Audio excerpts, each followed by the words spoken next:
아멘. 네, 오늘도 우리에게 주시는 하나님의 말씀의 큰 은혜를 받으시기 바랍니다. 오늘은 리크리스천 세 번째, 리크리스천 다시 그리스도인의 주제로 섭섭한 그리스도인이라는 제목으로 한번 말씀 보도록 하겠습니다. 네, 자, 여러분, 섭섭한 성도들이 있습니다. 여러분 혹시 주변에 섭섭한 분들이 있으세요? 보이시죠? 이마에 섭섭 혹은 세련되게 SS 이렇게 하고 다니는 분들이 있어요, 교회 안에. 그러나 여러분, 섭섭병에 걸리면요, 어떤 목사님은 섭섭마귀라 그러더라고요. 저는 그렇게까지 쓰고 싶진 않은데, 섭섭병에 걸린 사람은 참 그리스도인의 모습을 잃어버린 상태입니다. 우리 지난 시간 말씀을 조금 상기해 보면, 우리 리크리스천 첫 번째로 이기적인 그리스도인 말씀 나눴고요. 지난주에는 무슨 말씀인지 아세요? 낙심, 절망하는 그리스도인이라고 말씀드렸어요. 근데 이건 둘 다 그리스도인이 아니죠. 그리스도인은 이기적일 수가 없어요. 딱지를 떼야 돼요. 이기적 딱지를 떼야 돼요. 절망의 딱지, 낙심의 딱지를 떼야 돼요. 오늘도 마찬가지입니다. 섭섭한 그리스도인, 우리 주변에 심심치 않게 볼 수도 있지만 그 모습은 참된 그리스도인의 모습이 아닙니다. 오늘날 교회가 능력을 잃어버렸다고 말해요. 교회가 힘을 잃어버렸다고 말해요. 왜 그럴까요? 교회 밖에 오는 공격 때문이 아닙니다. 우리가 전하는 말씀이나 우리가 드리는 예배에 문제가 있어서 아니에요. 네. 신앙생활 잘하고 있는데, 말씀 잘 드리고 있는데, 어쩌면 이 섭섭한 마음이 마음 한 곳에서 꾹 자리 잡고 있는데, 그 섭섭한 마음을 품고 직분을 감당하고 사역을 감당하고 주의 일을 감당하고 있는 사람들 때문에 교회가 힘을 잃고 어려워지고 있지 않은가 생각을 해보게 됩니다. 교회 안에서 수시로 일어나고 있는 시기, 질투, 반목, 강파짓는 것, 불평불만하는 것. 자기 사람이 몇 명은 있어야 되고, 자기 편은 몇 명은 좀 들어줘야 되고, 자기 빼놓고 뭐 하면 마음이 속상하고, 내 자리 없는 것 같으면 서운한 마음 드는 것. 그러나 오히려 이러한 섭섭병 혹은 섭섭마귀, 섭섭증에 걸린 사람들 때문에 교회를 떠나는 그리스도인들이 참 많아요. 말씀이, 예배가, 기도회가, 식사가 문제 있어서 교회 떠나는 게 아닙니다. 결국 뭐예요?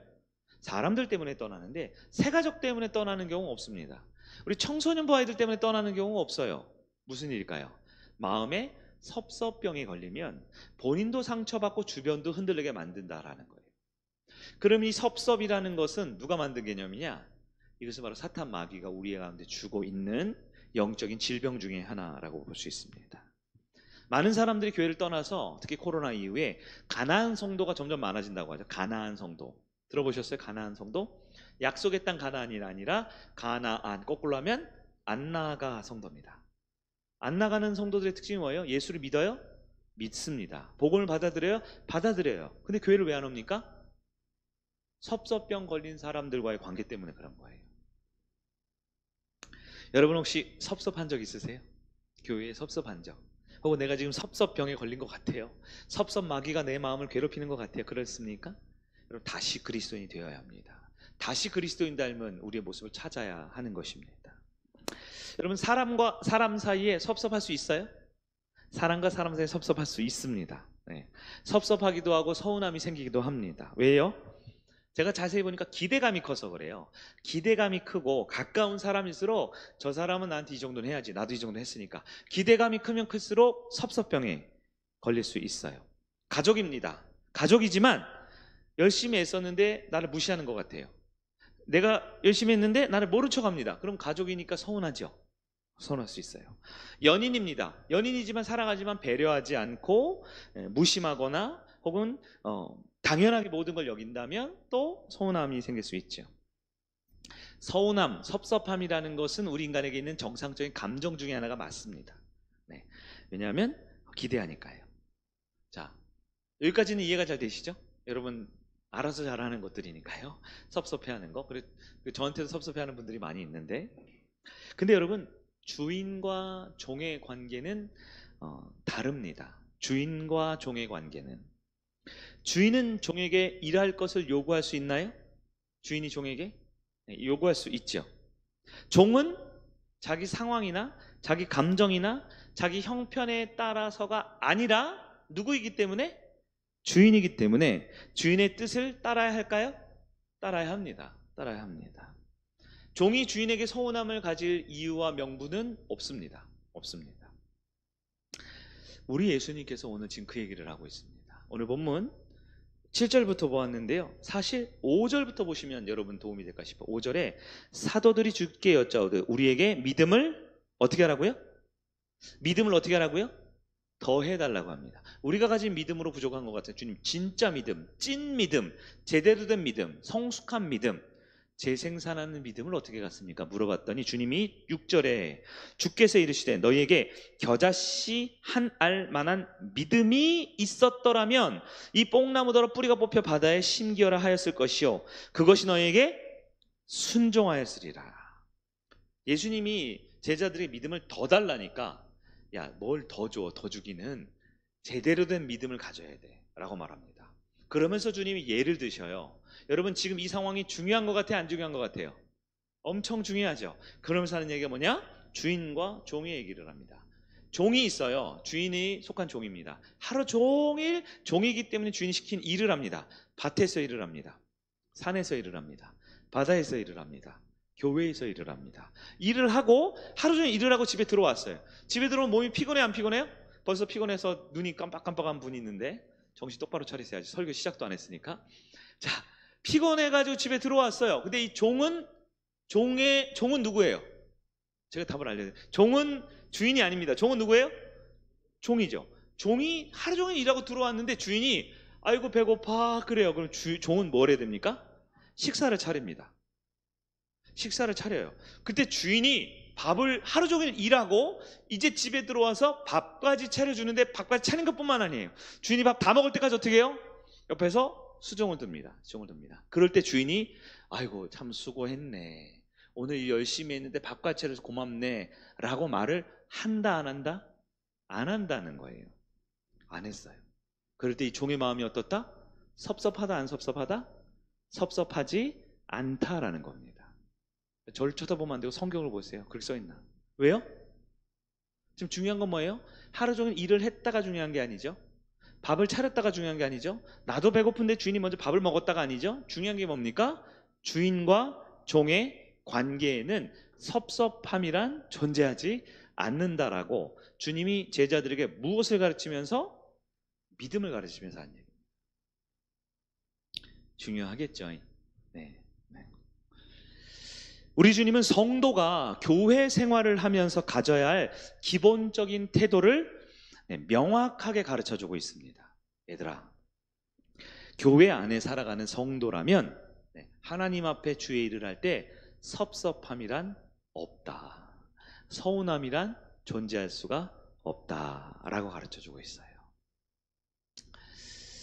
아멘 하고 싶은데 아멘이 아니라 한숨이 누군가의 한숨 들려오는 것 같아요. 그러나 여러분 종은 내가 어떤 일을 했고 어떤 처지에 있느냐가 나의 행복을 결정해 주지 않습니다. 종이 행복한 이유가 뭘까요? 주인에게 속해 있기 때문입니다. 여러분 우리가 처음 복음을 접하면 기쁩니다. 우리 풍삼초 초대할 때 5가지 알 그거 하죠? 그거 하죠? 맨 처음에 뭐요?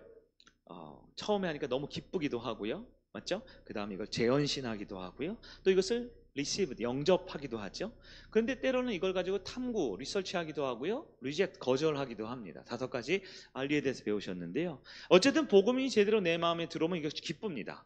내가 구원받았네? 내가 거저받았네? 내가 죄인인데 I-centeredness 기억나시죠? 자기중심성으로 꽉 찬 내가 주님의 은혜로 구원받았네. 너무 기쁘죠? 왜 기쁠까요? 그 기쁨의 이유를 알아야 됩니다. 왜 기쁠까요? 복음이 기쁜 게 아니고요. 내가 죄의 종노릇 하다가 이제는 자유하게 되었기 때문에. 우리 지난번 예배국 헌신 예배 때 자발적 종에 대한 말씀을 기억하실지 모르겠어요. 진짜 행복한 종은 내 마음대로 사는 게 아니라 주인에게서 벗어나서 내가 할 수 있는 내 능력으로 그냥 저기 쓰레기통에 뒤져먹고 사는 게 아니라 진짜 좋은 주인에게 속하여 자발적으로 그에게 속한 자 되는 것. 신앙적으로 보면 그리스도와 연합된 우리의 참된 주인이신 예수와 연합되어 살아가는 게 진짜 자유라고 그랬어요. 교회 안에 성도들이 행복한 이유는, 종이지만 행복한 이유는 죄의 종이 아니라 그리스도 예수 안에서 새로운 생명을 얻었기 때문에 우리는 기쁘고 행복한 것입니다. 그래서 여러분, 처음 예수 믿고 은혜 받고 구원받았고 복음으로 충만할 때는 피곤하고 지치고 괴로운데 교회 오는 게 좋아요. 예배 드리면 행복합니다. 찬양 부르면 피로가 풀리는 것 같고요. 근심, 걱정, 불안, 염려, 괴로움, 외로움 들으면 답답함으로 꽉 차 있어도 찬송만 하고 말씀만 들으면 은혜로다, 기쁘도다, 감사도다 이렇게 돼요. 왜냐하면 예수님께서 오늘 본문에 그 얘기를 하시는 겁니다. 죄와 허물로 죽었던 나, 즉 다시 말해 죄의 종살이하던 나가 더 이상 죄의 종이 아니라 하나님 나라의 백성이 되었기 때문에 우리는 이제 하루 종일 주님을 위해서, 우리의 주인 되신 주님을 위해서 일하고 피곤하고 열심히 수고하다가 돌아왔지만 못 쉬고 또 주님을 수종들고 주님께 봉사하고 주님께 일한다고 해서 주님께서 야 수고 많았지, 참 고맙다 야, 이런 얘기를 안 해주신다 할지라도 섭섭할 수 없다라는 얘기를 하는 거예요. 어쩌면 우리 금요예배 상황이 딱 그러진가 싶어요. 지금 피곤한 분들이 있죠. 지친 분들이 있죠. 오늘 또 날씨도 많이 덥고 비도 오고 그러잖아요. 아침부터 새벽부터 일주일 내내 피곤한 분들이 있어요. 그럼 이런 생각 같죠. 아니 목사님은 교회에서 편하게 있어서 그렇지만 난 열심히 일하다가 왔단 말이에요. 몸도 피곤하고 지쳐서 찬양 부르는 것도 힘들고 말씀 들을 때도 졸리고 기도할 때도 잘 안 된단 말이에요 라고 말할 수가 없다라는 겁니다. 왜요? 우리가 그리스도의 종된 우리는, 자발적으로 그리스도에 속한 우리는 주님을 위해 예배하고 찬송하고 섬기고 주님의 일을 하는 것이 우리의 의가 돼서는 안 되기 때문이에요. 근데 가끔 이런 생각 들기도, 그래도 예수님 좀 너무하지 않습니까? 너무 인정머리 없는 주인 아닙니까? 이 정도면 나도 한마디 정도는 해도 되지 않습니까? 나도 한다고 했는데 뭐 돈 받고 하는 것도 아니고 열심히 교회 봉사하고 일하는 거 나도 좀 한마디 해도 되지 않습니까? 안 된다는 겁니다. 왜요? 우리가 누구인지를 주님 앞에 기억한다면. 제가 지금 좀 과장해서 얘기하는 게 아니라 정확하게 그 얘기에 써 있어요. 오늘 본문이. 우리 주님께서 믿음에 대해서 가르치면서, 믿음이 뭐냐? 작은 믿음이라도 정말 위대한 일을 할 수 있는데 그 믿음 앞에 너희가 순종해야 된다고 하면서, 하루 종일 일한 종이 집에 들어와서 주인이 식사 안 한 걸 보고 밥을 차려드리고 수종은 드는데 거기에 대해서 섭섭할 수가 없다라는 거예요. 왜요? 진짜 더 큰 자유를 얻었기 때문에, 진짜 복된 길이 주어져 있기 때문에. 차라리 내 힘으로, 내 돈으로, 내 능력으로 먹고 사는 것보다 100배, 1000배, 만배 아니요, 상상할 수 없는 복과 영원한 은혜를 받았기 때문에 우리는 우리의 신앙의 태도, 우리의 성도의 삶의 태도를, 기준을 가지고 있어야 한다라는 것입니다. 그러면서 우리 주님께서 마지막 10절에 뭐라고 했죠? 9절에 명한 대로 했다고 종에게 감사하겠느냐? 이건 뭐예요? 아니라는 겁니다. 10절, 이와 같이 너희도 명령받은 것을 다 행한 후에, 어떻게 했다고요? 다 행한 후에 이르기를 우리는 뭐라고 말하라고요? 무익한 종이다. 우리가 하야 할 일을 한 것뿐이라 할지니라. 여러분, 이 말씀이 조금 가혹하거나 조금 마음에 부담으로 느낀다면 여러분, 이제 두 번째 말씀이 중요합니다. 바로 내가 누구인지를 아는 인생이 되어야 한다는 거예요. 그리스도인이 된다라는 것은 첫 번째가 뭡니까? 내가 누구인지 아는 겁니다. 여러분, 내가 누구예요? 내가 누군지 아십니까? 지난 오랫동안 로마서 말씀하면서 내가 누구인지를 제가 여러 번 설교를 상반기 했던 것 같은데, 내가 누구입니까? 내가 누구인지를 알아야 합니다. 내가 누구인지를 모르면 자꾸 나 이런 사람이야, 나 이란 사람이야. 아세요? DJ DOC의 국적은 이란, 나 이란 사람이야. 아무도 안 웃을 줄 알았는데, 내가 이런 사람인지가 왜 중요하냐? 내가 누구인지 몰라서 그래요. 나 이번 주에 돈 많이 벌었어.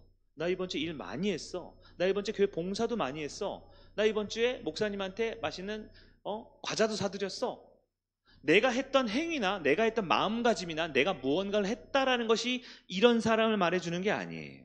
나는 누굽니까? 그리스도께 속한 사람입니다. 데살로니가전서 5장 16절, 17절, 18절 이렇게 말하죠. 여러분 잘 아시죠? 항상 기뻐하라, 쉬지 말고 기도하라, 범사에 감사하라. 이 세 가지가 있죠. 기뻐하라, 기도하라, 감사하라. 이것이 그리스도 예수 안에서 누구를 향하신? 여기서 너희는 누굴까요? 1번 천국 백성, 2번 온 세상 사람들. 천국 백성이죠. 제자들을 향한 말씀입니다. 너희를 향하신 하나님의 뜻이다. 너희는 그리스도인입니다. 그리스도인들을 향한, 구원받은 천국 백성을 향한 하나님의 뜻이 뭐라고요? 항상 섭섭하라, 쉬지 말고 불평하라, 범사에 원망하라. 아멘입니까? 안 가르쳐 줬는데 항상 불평하고 쉬지 말고 섭섭하고 범사에 원망하는 이유는 뭡니까? 너희가 맞습니까? 그리스도 예수 안에 있는 구원받은 하나님의 백성들이라면 우리는 항상 기뻐하고 쉬지 말고 기도하고 범사에 감사할 수 있다고 말하는 것입니다. 여러분, 항상 기뻐하는 것 따라해보세요. 기뻐하라, 기도하라, 감사하라. 여러분 속으로 대답하세요. 이거 가능한가요? 항상 기뻐하고 쉬지 말고 기도하고 범사에 감사하는, 가능합니까? 불가능합니다. 누구에게?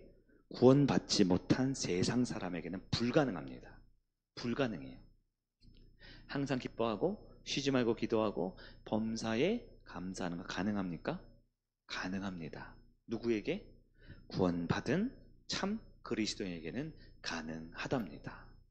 이걸 가능하게 해주신 분이 우리 주님이에요. 안 기쁜데 기쁜 척, 안 감사한데 감사 억지로 쉬지 말고 기도할 수 없는데 억지로 기도하는 거 불가능합니다. 누구에게? 불신자들에게, 하나님을 모르는 사람에게. 참 그리스도인 아닌 사람은 불가능합니다. 근데 가능하다니까요. 자, 내 얘기입니까? 남 얘기입니까? 잘 분별해서 들으세요. 가능할 수 있습니다. 누구에게? 진정한 그리스도인에게. 이전까지는 죄의 종노릇하고 노예로 살던 우리가 자유인으로 해방되었습니다. 이것이 복음이고 복음을 받아들이는 저 여러분들에게 축복합니다. 그러면 어떻게 됩니까? 이제 우리는 가능한 거예요. 여러분, 자유가 뭡니까? 자유, 우리 계속 살펴보지만 제가 생각하기에 그리스도인의 최고 수준, 가장 완성된, 그리고 제가 꿈꾸는 게 뭐냐? 전 자유를 꿈꿔요. 자유가 뭡니까? 내가 하고 싶은 것을 다 하는 건 자유가 아닙니다. 그것을 우리 도덕교과 시간에 배우죠. 내 마음대로 다 하는 걸 뭐라 그래요? 방종이라 그럽니다. 방종. 자유는 뭡니까? 오히려 내가 할 수 있지만 하지 않을 수 있는 능력이 자유입니다. 왜요? 어떤 상황에도 그리스도인으로 살아갈 수 있는 것이 진짜 자유입니다. 그리스도인으로. 네. 여러분 어떻습니까? 자유합니까? 어떤 상황에도 그리스도인의 마음과 생각과 영혼을 지켜내고 있습니까? 만약에 그렇지 못하다면 왜 그렇지 못할까 고민하는 게 아니라 내 안에 섭섭함이 있어서 그런 거예요. 내가 누구인지 잊어버려서 그렇습니다. 나는 그리스도께 다시 구원받은 하나의 나라의 백성이 되었습니다. 나는 자유할 수 있어요. 나는 항상 기뻐하고 범사에 감사하고 쉬지 말고 기도하고 언제나 주님과 동행할 수 있는 존재가 되었습니다. 여러분 어떻게 하고 있습니까?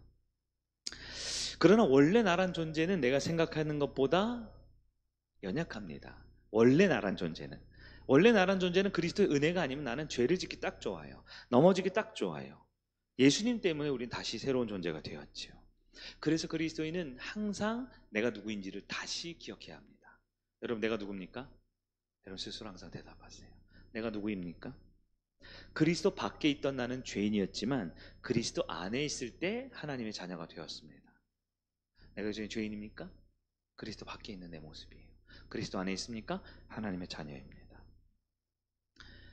제가 생각하기에 그리스도인의 인생의 최대 문제가 무엇이냐? 우리 그리스도인의 최대 인생이 무엇이냐면 자기 자신이 누군지 모르는 겁니다. 우리는 계속 생각해야 돼요. 자기 자신을 모르는 사람들의 특징은 뭐냐면 자신을 과대평가합니다.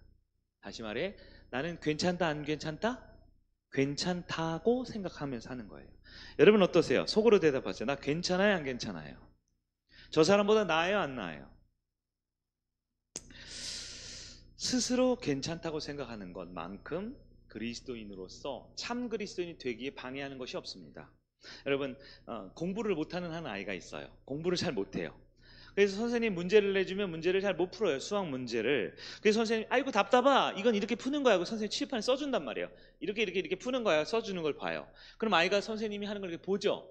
한 번 보고 두 번 보고 하루 보고 이틀 보고 선생님이 문제를 풀어주는 걸 보면 그렇구나라고 안다고 생각을 할 수 있어요? 똑같은 문제를 한 10번 풀어주면 안다고 생각할 수 있죠? 여러분 무슨 얘기인지 아시겠죠? 시험을 봅니다. 맞아요? 틀려요? 또 틀려요. 왜요? 사람이 그래요. 공부 못하는 애들, 저는 공부를 잘 못한 적이 별로 없어가지고 공부 못한 친구 그러더라고요. 제가 옛날에 이렇게 알려줘요. 학교에서 알려줘요. 우리 어렸을 때 막 그랬잖아요. 반에서 막 가르쳐주라 그랬잖아요. 가르쳐주면 내가 알아 안 돼요. 자꾸. 저도 좀 약간 성격이 그래가지고 알아? 그럼 네가 풀어봐. 못 풀어요.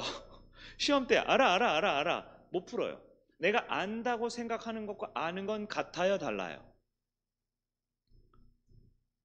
게으른 자녀가 있습니다. 엄마가 잔소리를 하죠. 이 닦아라, 방 청소해라, 일찍 자라, 학교 갈 가방을 싸라, 잔소리를 합니다. 잔소리 한 번 해요, 두 번 해요, 10번 해요, 계속해요. 계속하죠. 계속 들으면 자녀들 어떻게 해요? 알았어 안다고 합니다. 근데 그 다음날 아침에 일찍 일어나요? 그 다음 아침에 가방이 준비가 돼 있어요? 책가방이? 안 돼 있죠. 근데 이게 뭐냐면요, 내가 나를 모르는 거예요. 미숙한 사람은 내가 나를 모릅니다. 그러니까 누가 얘기를 해주잖아요. 그러면 자꾸 한 번 듣고 두 번 듣고 세 번 들으면 내가 이젠 아는 줄 알아요. 되는 줄 알아요. 교회에서도 그렇습니다. 영적으로 조언해주는 목회자가 얘기를 해줍니다. 넌 이렇게 하는 게 좋을 것 같아. 이건 이렇게 바꿔야 돼. 목자가 얘기를 해줍니다. 우리 자매님, 우리 형제님, 우리 집사님, 이번 주에 이렇게 해봅시다. 이렇게 해봅시다. 리더들이 권면을 하죠. 사역할 때 이렇게 하자, 이렇게 하자. 그러면 보통 이 이야기를 한 번 들어요? 보통 두 번 들어요? 여러 번 들어요? 보통 인간은 잘 안 바뀌거든요. 여러 번 들어요. 똑같은 얘기 여러 번 듣는다고요. 여러분만 여러 번 듣는 게 아니라 다 여러 번 들어요. 왜? 우리는 여러 번 들을 수밖에 없어요. 왜? 안 바꾸거든요, 잘. 근데 여러 번 듣다 보면 내가 어느 순간 아는 줄 알아요. 영적인 리더가 얘기하면 그거 알아요. 아는데 안 해요. 왜 안 합니까? 이게 안다고 생각하는 것과 진짜 아는 건 다른 거예요. 그리스도인에서 최대 절망스러운 상태가 뭔지 압니까? 내가 나를 모르고 있는데 내가 나를 잘 안다고 착각하는 거예요. 내가 나를 안다고 생각하는 것만큼 재앙이 없습니다. 그래서 우리 주님이 알려주시잖아요. 예배를 통해, 말씀을 통해. 우리는 누굽니까? 그리스도 밖에 있던 우리는 죄인이었습니다. 그리스도 안에 들어올 때 우리는 자녀가 됩니다. 근데 이걸 잘 알아요, 몰라요? 잘 몰라요. 그래서 그리스도 관계없이 살아요. 그리스도 연결이 안 돼 있어요. 그렇게 있으면 그리스도 밖에 있죠. 근데 내가 죄인인 걸 몰라요. 내가 교회 오니까, 예배 드리니까. 때로는 이런 경우도 있습니다. 내가 그리스도 안에 있어요. 예수만 붙들고 사는데, 그럼 내가 이제 누가 됐어요? 하나님의 자녀가 됐죠. 근데도 자꾸 절망하고 낙심하고 좌절하고 이렇게 행동합니다. 왜요? 내가 누구인지 잘 몰라서 그래요. 여러분, 내가 누구인지는, 여러분 많이 설교 들으셨어요? 내가 누구인지는 누가 결정해요? 아닌 거 아시죠? 내가 누구인지는 내가 결정합니까? 아닙니다. 내가 누구인지는 옆 사람이 결정해 줍니까? 아닙니다. 내가 누구인지는 수능 점수가 알려줍니까? 대학교가 알려줍니까? 직장 연봉이 알려줍니까? 내가 누구인지는 누가 알려줍니까? 우리 하나님이 알려줍니다. 그 하나님 안에 있으면 나는 하나님의 자녀요, 그리스도 밖에 있으면 나는 죄인의 모습이었어요. 여러분, 죄인도 구원받을 수 있나요? 죄인이지만 그리스도의 은혜로 구원받을 수 있죠. 내가 죄인인 걸 아는 사람은 오늘 산 거예요. 이제 내가 그리스도 밖에 있었으면, 그리스도 연결이 안 돼 있었으면, 이번 주 예수와 관계없이 살았으면, 내 의로 내 마음 안에 살았으면 오늘 회개하고 구원받으시면 됩니다. 그리스도의 은혜로 우리는 살 수 있어요. 내가 누구인지 아는 게 중요합니다. 죄를 얼마나 많이 졌는지, 얼마나 의로웠는지가 중요하지 않아요. 내가 나를 압니다. 내가 그리스도 안에 있었어요. 그럼 나는 구원받을 수 있어요? 은혜 받을 수 있어요? 하나님 나라 살아가고 있겠죠. 가장 심각한 죄가 뭡니까? 내가 누구인지 내가 모르는 겁니다. 내가 모르는 거예요. 여러분은 내가 누구인지 알고 있습니까? 지금 하나님의 자녀 맞습니까? 아니면 죄인이 맞습니까? 좀 죄송하지만 둘 다 괜찮아요. 내가 누구인지 알면 우리는 그리스도가 필요하거든요. 그리스도께 진짜 예배자가 되거든요. 복음이 선포되면 찔리지만, 마음이 상하지만, 꼬꾸라질 수도 있지만 은혜의 회개가 나옵니다. 근데 내가 누구인지 모르면 어떻게 돼요? 목사님이 저 또 나보고 잔소리하네 라고 낙심합니다. 내가 누구인지 모르는 사람 어때요? 목사님 이 얘기는 우리 그 인간 남편 놈이 들어야 되는데, 교만함에 빠집니다. 우리 주님께서 주신 말씀은 누구를 향한 말씀이냐? 내 영혼을 위한 말씀이에요. 여러분 한번 쉽게 확인해 보세요. 자기 자신을 잘 모르면 나타난 증상이 있습니다. 뭐냐? 친구인데요, 한 명은 열씨고 한 명은 우씨예요. 우씨와 열씨 아세요? 우월감과 열등감이라는 거예요. 이 둘은 단짝 친구입니다. 전혀 다른 성격이고 전혀 다른 외모인데요, 너무너무 친해요. 사실 열등감이 뒤돌아서면 우월감이고요, 우월감이 옆으로 보면 열등감이에요. 자기 자신을 모르니까요, 너무 쉽게 열등감에 빠집니다. 금방 포기합니다. 금방 좌절하고 낙심하고 섭섭병에 걸려요. 왜요? 내가 누군지 모르니까요. 내가 누군지 모르면 쉽게 우월감에 빠집니다. 저거 나보다 못하네, 저거 부족하네, 저거 딴짓하네, 저거 뻔히 연약한 모습 보이네. 금방 우월감에 빠져서 남을 정죄하고 비난하기에 바빠요. 근데 문제는 뭐냐, 그렇게 정죄하고 비난하던 사람이 오늘 오면 나보다 조금만 더 대단하고 훌륭한 사람 앞에 나타나면 어떻게 돼요? 또 낙심하고 좌절하고, 나는 못해, 나는 죄인이야. 그래요, 나는 그래요. 스스로 포기해버리죠. 여러분, 내가 누구인지 아십니까? 오늘 말씀을 통해 그걸 꼭 아셔야 돼요. 죄인이어도 우리 주님이 구원하실 수 있습니다. 하나님 안에 들어와 있으면 주님을 노래하고 찬양하며 주님의 복을 받을 수 있습니다. 여러분, 진짜 주인에게 이제 돌려보내야 돼요. 내가 누구인지 알았으면. 그리스도인은 내가 내 것이 아닌 사람들입니다. 나는 누구의 것입니까? 그리스도의 것입니다. 그래서 그리스도인입니다. 내가 내 것이 아니라 내가 누구라고요? 그리스도의 것입니다. 그래서 내게 주어진 모든 삶은 주님의 것입니다. 아멘.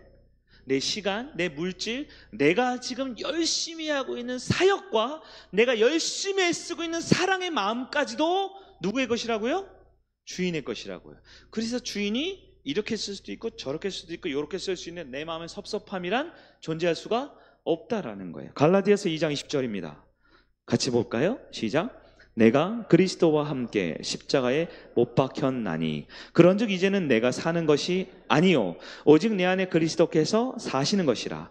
이제 내가 육체 가운데 사는 것은 나를 사랑하사 나를 위하여 자기 자신을 버리신 하나님의 아들을 믿는 믿음 안에서 사는 것이라. 아멘.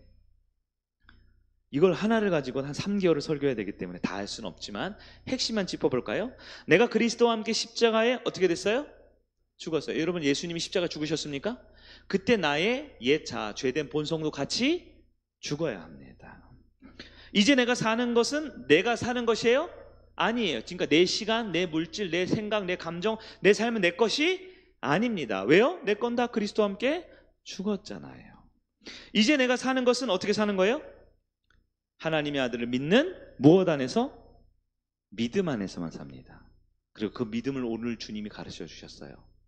주께 속한 종은 주를 위해 어떤 일을 하든지 간에 그것으로 자기 의가 되고 자기 존재와 자기 정체성을 만드는 게 아니라 주를 위해 일을 하지만 나는 무익한 종입니다. 무익하다는 건 뭐예요? 무익한 건 쓸데없다라는 게 아니고요, 내 것은 없습니다. 내가 한 일은 내가 한 게 아닙니다. 다 주님의 것이고 주님의 일을 한 겁니다 라고 말하는 겸손한 순종의 믿음이 우리가 살아가는, 그리스도인을 살아가는 모습이다라는 겁니다. 여러분, 옛사람은 죽었습니까? 그 나의 죄된, 그리스도 밖에 있던 죄인이 예수 안에서 죽었습니까? 죽어야 우리는 삽니다. 죽어야 우리의 예배가, 우리의 찬송이, 우리의 기도가, 우리의 섬김과 봉사와 우리의 사랑의 나눔이 하나님 하나의 공동체의 아름다운 천국의 모습을 이루어내는 것입니다. 여러분, 섭섭합니까? 왜 섭섭할까요? 아직 자아가 살아있어서 그래요. 여기서 말하는 자아는 죄된 본성의 자아입니다. 나 이런 사람이야 하는 나의 무언가가 남아있으면 섭섭하게 돼 있어요. 섭섭하게 돼 있어요. 그러나 우린 섭섭할 수 없다. 주님이 우리 태도를 정해주셨습니다. 섭섭함은 단지 내 문제로 끝나는 것이 아니라 교회를 병들게 합니다. 사람들을 질리게 합니다. 결국 교회 공동체가 무너지게 만드는 거예요. 네 번째입니다. 섭섭함을 부인하고 자기 십자가를 지고 가는 삶이 우리에게 필요하지요. 교회는 세상과 다릅니다. 어떻게 다를까요? 하나님 나라는 세상 나라의 가치관과 반대입니다. 누가복음 14장 11절 여러분 같이 봅니다. 시작. 무릇 자기를 높이는 자는 낮아지고 자기를 낮추는 자는 높아지리라. 나 이런 사람이야. 나 이런 것도 할 줄 알아. 나 지금까지 이렇게 해왔어. 나 없으면 안 돌아가. 그러면 교회는 망합니다. 그런 사람이 1명, 2명만 있어도 교회는 시험에 드는데요, 그런 사람이 많아지면 교회는 망합니다. 우리는 그리스도 안에서 무익한 종이라는 것을 기억해야 합니다. 오히려 자기를 낮추는 자가 하나님 나라에서 큰 자고 높은 자고 교회를 살리는 사람이다라는 겁니다. 우리 청년들하고 요즘 책을 보고 있는 것 중에 하나 있는데요. 그 중에 더닝 크루거 효과라는 게 있어요. 들어보셨어요? 제가 마침 읽고 있는 여러 책에서 제가 3군데서 발견했거든요. 이번 주만. 그래서 소개를 해야겠다 싶어요. 더닝 크루거 효과. 아직 안 본 분은 청년들 빨리 책을 보세요. 6장에 나오는데 더닝 크루거 효과 뭐냐면 이게 사회심리학 용어인데요. 내가 세상 사람들 평균 이하인 사람들은요 보통 자기를 과대평가한대요. 평균 이하인 사람들은 나를 과대평가한대요. 한편 능력이 평균 이상에 속한 사람은요 정반대로 행동한대요. 능력이 평균 이상인 사람은 어떻게 해요? 자기를 낮추고 겸손하고 어떻게든 나는 부족한 게 있어 라고 생각을 한다는 게 더닝 크루거 효과라는 겁니다. 더닝 크루거는 잊어버려도 돼요. 중요한 대응은 아시겠죠? 여러분은 자신을 과대평가합니까? 겸손히 나는 부족합니다. 나는 아무것도 아닙니다. 라고 생각합니까? 자기의 능력과 자기의 영성과 자기의 존재에 대해서 잘못된 평가를 하는 이 심리학은 무지의 무지라고 하더라고요. 자기를 모른다는 거야. 무지의 무지. 나를 모르기 때문에 나에 대해서 어떻게 해요? 조금만 잘한다. 이것 잘해. 이거 할 수 있어. 이거 대단해. 라고 스스로 생각해요. 그러나 자기만 모르죠. 주변 사람들은 다 알죠. 왜 자꾸 섭섭할까요? 내가 누구인지 몰라서 그렇습니다. 내가 누구인지 잊어버려서 그렇습니다. 나는 그리스도 밖에 어떤 존재였어요? 죄인이었습니다. 그리스도의 십자가의 보혈로 우리는 누가 되었어요? 하나님의 자녀가 되었습니다. 중요한 건 뭐예요? 내가 죄를 지었냐? 내가 착하게 사냐가 아니죠. 그리스도 중요합니다. 그리스도 안에 있느냐? 그리스도와 떨어져 있느냐? 그리스도인이라는 이름은 그리스도를 닮고 그리스도를 따르고 그리스도처럼 되는 사람입니다. 내가 누구인지는 내가 결정하지 않아요. 나의 행동이 결정하지 않아요. 나의 지식이 결정하지 않아요. 내 가진 것이 결정하지 않아요. 내 삶의 환경이 결정하지 않아요. 내가 누구인지는 그리스도께서 결정합니다. 그리스도 안에 있습니까? 밖에 있습니까? 참 그리스도인은 자기를 부인할 줄 압니다. 왜요? 나는 아무것도 아니기 때문에요. 나는 무익한 종이기 때문에요. 주인 대신 주님을 섬기는 종으로서 무슨 파당이 있고 무슨 반목과 질투와 시기가 있겠습니까? 섭섭함을 버리고 우리 주님을 선택한 여러분들 축복합니다. 말씀을 정리해 볼까요? 여전히 섭섭한 마음을 가지고 있다면 여러분 어떨까요? 섭섭한 그리스도인은 아직 하나님 나라의 아름다운 삶을 살아내지 못하고 있는 상태입니다. 계속 섭섭함, 서운함이 든다는 건 내가 누구인지 자기 의와 나라는 존재가 아직 살아있어서 그래요. 구원에 도달했을지 모르지만 완성된 구원에 이르지 못한 것 같아요. 이 시대 많은 교회가 능력을 잃어가고 이 시대 많은 교회가 경건의 힘을 잃어가는 이유, 예수님 때문이 아닙니다. 교회 건물 때문이 아니에요. 우둔하고 부족하지만 나오는 설교 때문이 아니에요. 교회 환경과 점심밥 때문에 그런 게 아니에요. 섭섭병에 걸려서 그 섭섭함으로 어떤 한 자리를 차지하면서 주변을 오염시키는 사람들 때문에 그렇습니다. 내가 그런 사람이라면 돌이켜야겠죠. 예수님은 자기를 부인하라 그랬어요. 자기를 부인할 때 섭섭함은 자리 잡을 수가 없습니다. 자기 십자가를 지고 따르라 그랬어요. 자기 모든 죄와 허물을 등에 짊어지고 이제는 주님을 따라가며 그리스도인을 닮은 삶을 살아야 된다고 합니다. 여러분 섭섭함은요, 여러분 풀어야 되거나 해결해야 될 감정이 아닙니다. 여러분 그리스도 안에 있는 우리는 섭섭함은 회개해야 될 감정입니다. 이 시간 여러분 하나님 앞에 내가 섭섭한 이유가 있어, 내가 섭섭한 까닭이 있어, 저 사람 때문이야, 저 사람이 한 말 때문이야, 저 사람이 한 행동 때문이야. 그건 아직 반 그리스도인인 거예요. 섭섭한 그리스도인이라면 주님 앞에 해결해야 됩니다. 이 밤에 많은 기도 제목이 있겠지만 우리 찬양할 때 나는 아무것도 아닙니다, 이 찬양을 가사, 음정, 박자 하나하나 생각할 때 내 영혼을 담으셔야 돼요. 그리고 섭섭함에 문제가 있다면 그 사람과 해결하기 전에, 이 상황과 해결하기 전에 하나님 앞에 항상 기뻐하라, 쉬지 말고 기도하라, 범사에 감사하라라고 할 수 있는 은혜를 주신, 나는 그렇게 할 수 있는데 그러지 못했던 내 모습을 우리는 회개하며 나가야 할 것입니다. 섭섭함이 아닌 기쁨과 감사와 기도로 충만한 저 여러분들 축복합니다. 우리 함께 찬양할까요?